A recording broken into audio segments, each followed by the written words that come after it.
Basil called me a day or two ago. I said, sure. They said, we just want to have a little janaza. We're just going to be in and out. I said, well, you want us to get prepared for anything? I said, no, it's going to be a few people and everything. We're just going to run in and pray the janaza. And so when the people started coming in, I was down there cooking, you know. And then Brother Basil said, we was expecting that you was going to do the janaza. I said, no, Brother Ali said he wanted to use the masjid and you could have, there you go. Right. So when the people started coming, and that's why we're going to do janazas like we have been doing. When the people started coming, I looked and, you know, when we do janazas, we got someone at the door, someone downstairs, and probably someone outside. And we set up the chairs. It was nothing set up for the janaza. Nothing. I mean, so I saw a few people and they was coming out. I said, well, let me put up a few chairs. And I kept at that, just a few people. So I put up 4 or 5 chairs. Then I looked again. I put up a part of it. Then I put up some over there. And then I told the brothers, the place was packed. The place was packed, and they was not managing the people. You know, the only thing it could have been dealt with properly or close to properly was the takbirs. I heard the takbirs from downstairs.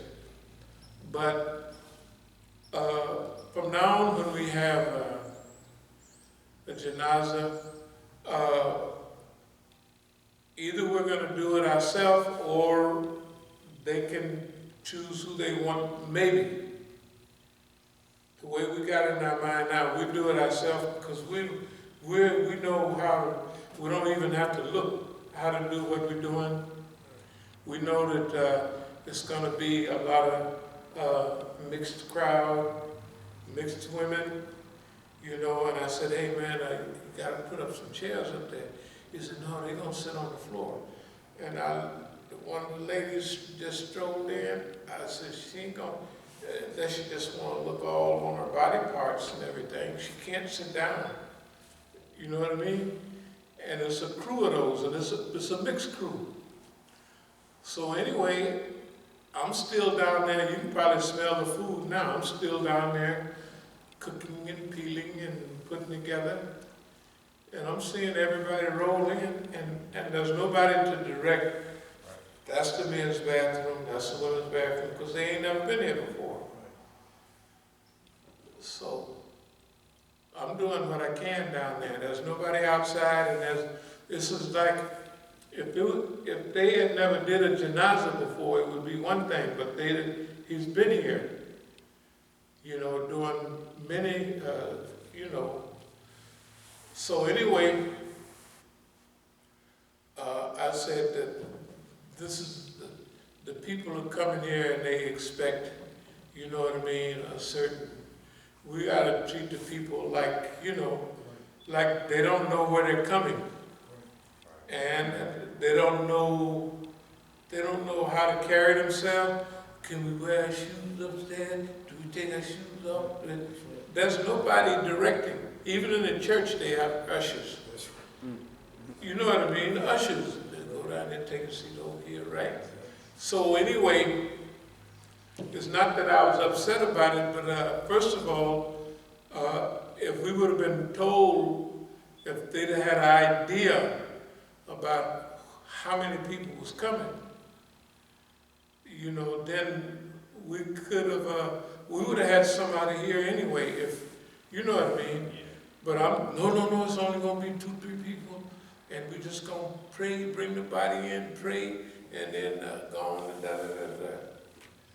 So this is what I was dealing with. This is what I was thinking, oh, it's going to be 4 or 5 people, 10 people, and no, it was a couple hundred people or something. You know, it was full. The place was packed. You know, all them chairs was full.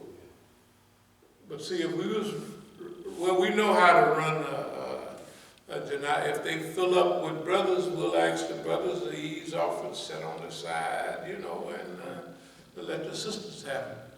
Because half the time, the crowd was the same. Half Muslims with triple niqab and others with just a G-string type of stuff.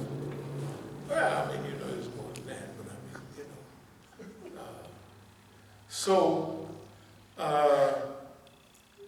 I'm gonna just let the brothers know, no, we're not gonna do that no more unless, no, they can do a janazah. And I'm thinking about whether let them do it or we do it all the time.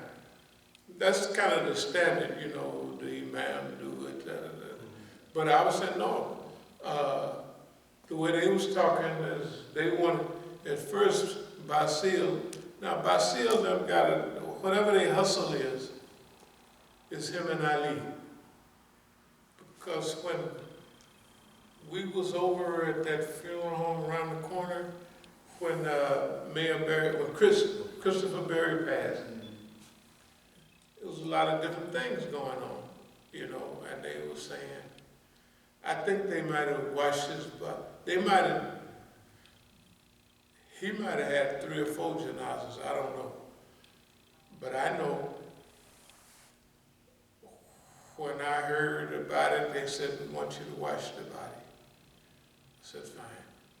So I went over there and Basil was there. I think Basil and Ali is cooking up something around here because it was several years old. When Christopher died, they was all over, you know, all over there, huddled all up, and that was when, what's the name, was still alive, that worked for the mayor, not the mayor, worked for, I mean, yeah, all of that crew, not that it's a government crew, but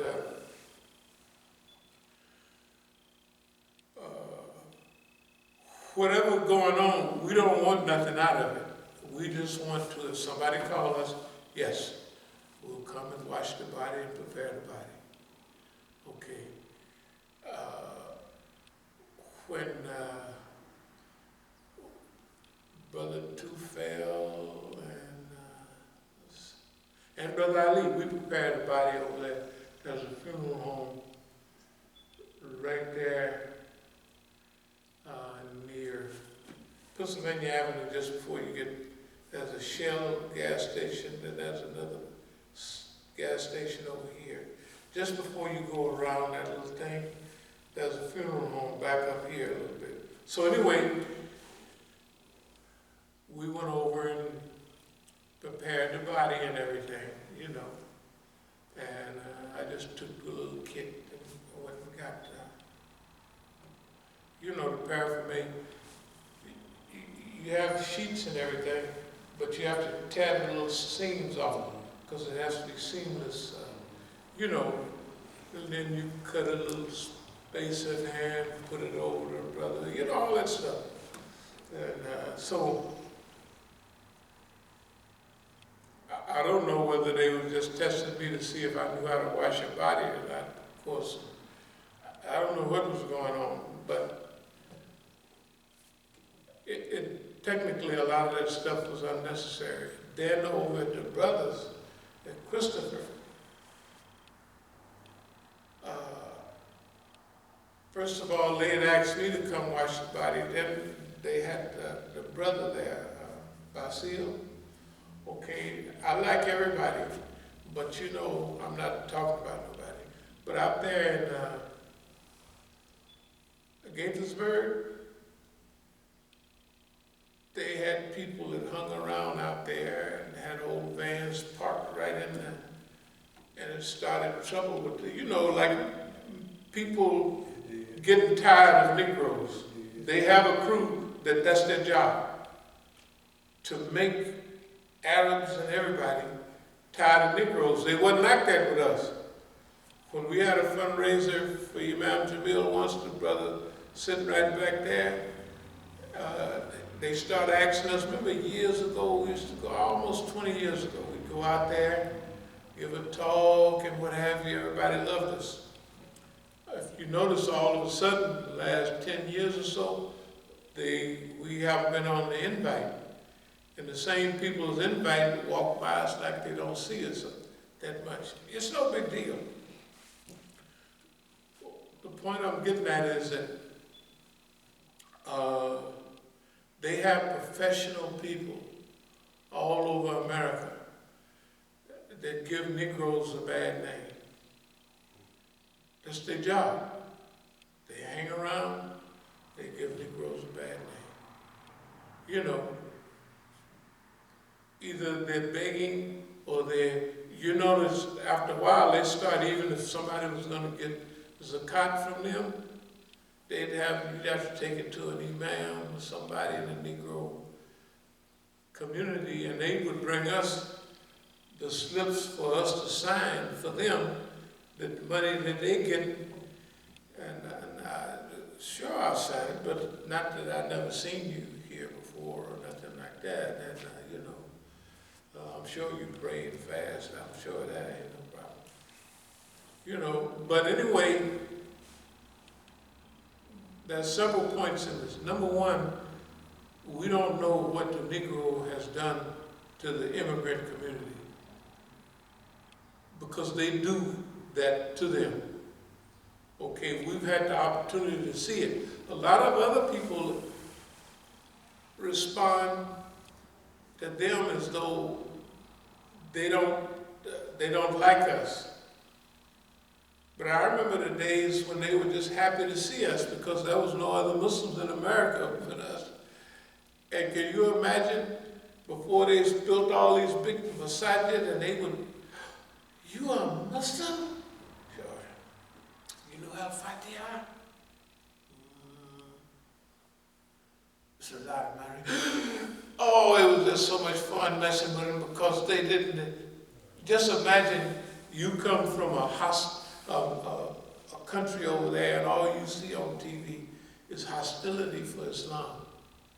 And you find there's people already here Muslim and they happy to be Muslims. Okay, the government knows that, and the government has always had a whole crew in every city. Negroes that make people sick. That's their job, to make people sick.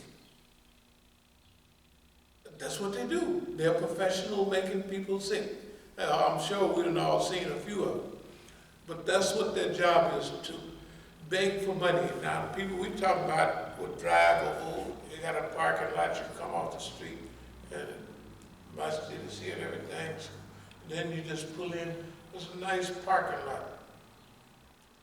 They used to have a big old van parked right there on a flat, and it would make, the people would say, it would start fitna with the people inside. They gotta move that thing. Well, this is our brother. So it starts fitna with them. But the problem is, these people are shiftless and lazy.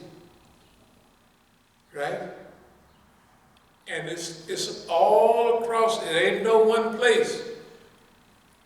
Now it might have smoothed out because this is 20, 30 years later, 15 years later, 10 years later. They done already knocked everybody out of the box. Okay, so I'm not saying that that's where people come from, but the other thing is that there's a whole crew of people that they're doing the same job. They've always been so. You remember the job Marty Bray had years ago? He was their man. He would deliver books for them and dates, whatever that was his job, and he was their man. And they started calling him Imam Marty Bray. He couldn't make dua, he couldn't do that stuff like that. You know, and even when they had him in the newspaper about stealing money from some of his parents, I don't know. Do you remember that case? Yeah, I do. It was he kept getting a check, and his grandfather, somebody died, and they just, you know. Huh? Yeah, his father died, and he kept getting a check and stuff like that, you know, which the government can get serious after a while. Of course, he never went to jail. And that's a government check. Check. And so I don't say that it was a deal, but to keep, so he moved his name from Mahdi Bray to Mahdi Bray. That's pretty serious. Anyway, you know, and all the Arabs call him Brother Mahdi. His name was Mahdi, like Maudi or Mahdi is what his name was. Anyway, and I'm not saying I participated in it too with him. Like, you remember all them Salafi books that I had? I had tons of them, because he had a direct connection with them. And I used to pack them, there's still some over there. Kitab al-Tawheed and all that, man, I had all the good ones. Well, they gave them to him. And they gave him, his was wrapped in the Islamic Center of Cleveland with no stamp from Saudi Arabia. So those books, if I take the cover off, it came straight to me, you know, in a green cover. So I was getting boxes, tons, you know. I would get them maybe $15 a box and all that. And that's when I was going to programs. Shoot, I'd knock over $4 or $5 grand per day. That's when we didn't have a lot of overhead. Man, then the Negro connection out there, and that I had on books, plus our own books from Pakistan and India and everything. Shh, man, we was half of the stuff we did. You remember the little book room over there? That boy had books on the wall all the way out here. And if you count, one book was $20 all the way up, and 5 rows out. You add up a lot of money. And all the way down, right? And everything else, and the point is that in the early days, years ago, that was part of our hustle. When we came here, we said, who's the biggest book man in D.C.? So it was Halal. I said, well, we're gonna catch him. In other words, if you catch the biggest guy, you run him pretty fast. So that's what we did. So for DC, believe it or not, that little Masjid up there was the biggest book distributor in DC. And we did all kind of business with Halal Code. Sometimes he would get books from us, and everybody was thinking I was getting books from him, because he's Halal Code. It wasn't like that. Most of the time, he was getting books from us. But anyway, not to go through all those books. It was good. We had good connections. We bought a lot of the stuff with book money. But Marty Braden was the Saudi distributors for all of those books. Some of their books. So once you take the cover off, they stopped sending them over here like that. When they saw what I had, they'd write a report on it. When we'd be at ISNA, they'd see my whole table stacked with their books. I done took them out of the, you remember the little black case they used to come in? The zipper. Oh, yeah. Yeah, the zipper with a whole package of their books. That's right. Okay, so I would take them out of all that and I would put them in them boxes. We have still some of them greenback books, a couple of boxes over there. So anyway, but it would have Dar es Salaam Press.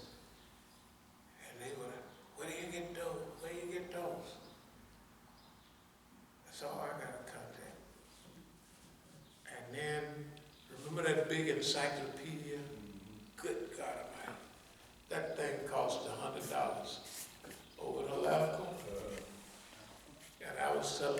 $50. So I was getting all the business of this. Then before I leave, because you don't want to bring all that stuff back, I would drop it down to $40. That big Encyclopedia of Islam. Boy, look at here. I don't mean to get off in this stuff, but all the head guys from around here, first of all, Saudi, the one that had a book on Arabic, he came and asked me, because people came and told him, there's a guy over there selling that book for $8. So he came over. Of course, I knew who he was. He said, how much is this book? He didn't ask me right away where did I get it, because he's a distributor. And the two Negroes, I don't know if you know, used to work over in the place. One was, I don't know, they just be lying on people. There's a dope fiend, and I know he was no dope fiend. And the other one was Chicken Lips. Do you remember Chicken Lips? Chicken Lips, over at Masjid Muhammad. So Chicken Lips, him and Chicken Lips had a thing. And man, I hate to tell this story, but since I'm on it, I might as well. Anyway, they used to have good, well-printed books, Bible, Quran, and Science. They sold it in Islam for $12. I sold it for $8. But I would get a box of 52 or 80, something like that, for not $25, but let's be extravagant, $50 per box. I don't think it was that much, maybe 40. So I was making 100 times the profit. So I could undersell everybody in the book thing. So everybody would go in, it isn't, you know, all the big shots, remember the tables right in the front and everything. So people go by, then they stop over, and I'd have a little thing, you know, it says $8 for Bible, Quran, and Science. $8 for that Arabic book, how to speak Arabic for English speaking, some people like that. They would sell it for about $20. He sold it wholesale for $12, and I was selling it for $8. Because see, you have your book, you do like, not like Jews or nothing, but you have a whole table of books, and remember how I used to do. I'd buy one table. Then I would bring all my other tables, I'd put a table here, table back there,